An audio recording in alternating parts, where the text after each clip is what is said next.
காங்கிரசும் அதன் கூட்டணி கட்சிகளும் எப்போதுமே ஒரு ஆட்டு மந்தை கூட்டம், சுய அறிவற்ற கூட்டம் என்பதே அவர்கள் தானாகவே மக்கள் மத்தியில நிரூபித்துக் கொண்டே இருக்கிறார்கள்.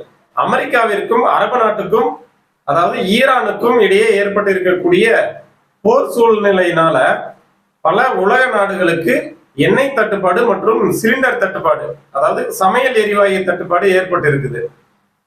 இப்படி ஒரு சூழ்நிலையிலையும் நம்முடைய பாரத நாட்டுல தட்டுப்பாடு இல்லாமல் ஏழை மக்களுக்கும் ஒரு சாதாரண நடுத்தர குடும்ப மக்களுக்கும் எப்போதும் கிடைத்திருக்கக்கூடிய சூழ்நிலையை உருவாக்கி இருக்காரு நம்முடைய பாரத பிரதமர் அவர்கள்.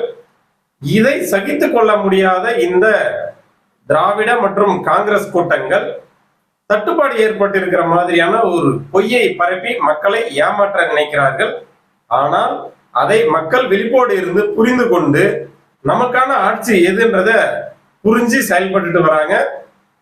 இதையே நம்ம காங்கிரஸ் ஆட்சியில பார்த்தோம்னா, இந்த சமையல் எரிவாயு என்பது பணக்காரர்களுக்கு மட்டுமே கிடைக்கக்கூடிய விலை உயர்ந்த பொருளாகவும் எப்போதுமே தட்டுப்பாடோடையும் வைத்திருந்தவர்கள் தான் இந்த காங்கிரஸ்காரர்கள்.